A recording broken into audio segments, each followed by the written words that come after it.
यवतमाळचे व्हीआयपी विश्रामगृहाचे बांधकाम भ्रष्टाचाराच्या विळखड्यात सापडलेले आहे. यवतमाळ जिल्ह्याची ओळख आणि अस्मिता ठरवणारं यवतमाळ येथील नव्याने उभारले जात असलेले शासकीय व्हीआयपी विश्रामगृह सध्या वादाच्या भोवऱ्यात सापडलेले आहे. कोट्यवधी रुपयाचा निधी खर्चून उभारल्या जाणाऱ्या या वास्तूच्या कामात प्रचंड गैरव्यवहार होत असल्याचा आरोप होत असून निकृष्ट साहित्याचा वापर करून आणि अधिकाऱ्यांची ठेकेदारांवरील मेहरबानी यामुळे या महत्वाकांक्षी प्रकल्पाच्या गुणवत्तेवर असं प्रश्नचिन्ह निर्माण होत आहे. शासकीय नियमांनुसार अशा महत्वाच्या बांधकामात उच्च दर्जाचे साहित्य वापरणे बंधनकारक आहे. मात्र प्रत्यक्षात या ठिकाणी तांत्रिक निष्कर्ष धाब्यावर बसवले जात आहेत. बांधकामात रेतीऐवजी सर्रासपणे माती मिश्रित मुरुम आणि क्रॅश सॅडचा वापर केला जात असल्याचे समोर आले आहे.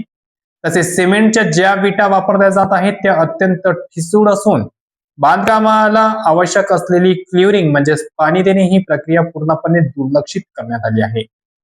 सार्वजनिक बांधकाम विभागाच्या देखरेखीखाली हे काम सुरू असताना विभागाचे कनिष्ठ अभियंता आणि इतर जबाबदार अधिकारी कामाची गुणवत्ता तपासण्याऐवजी केवळ आपले सोयीस्कर बिल काढत आहेत. नियमावलीला हरताळ फासून शेड्यूल बी प्रमाणे कामाचे मोजमाप करून ठेकेदारांची बिले काढण्याची घाई केली जात आहे.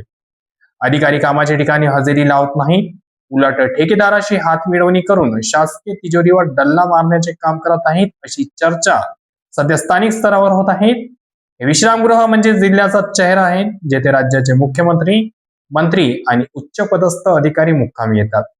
इतक्या महत्वाच्या वास्तूचे काम जर अशा पद्धतीने होत असेल तर भविष्यात ते धोकादायक ठरू शकते. त्यामुळे या संपूर्ण बांधकामाची क्वालिटी कंट्रोलर मार्फत उच्चस्तरीय चौकशी करावी आणि बांधकामाची गुणवत्ता प्रमाणपत्र सार्वजनिक करावे अशी मागणी जोरदारात आहे. जोपर्यंत कामाचे तांत्रिक मूल्यमापन होत नाही तोपर्यंत ठेकेदाराला एकही रुपयाचे पेमेंट करू नये आणि आता तीव्र जन आंदोलन छेडले जाईल असा इशारा सामाजिक संघटना आणि स्थानिक नागरिकांनी दिला आहे.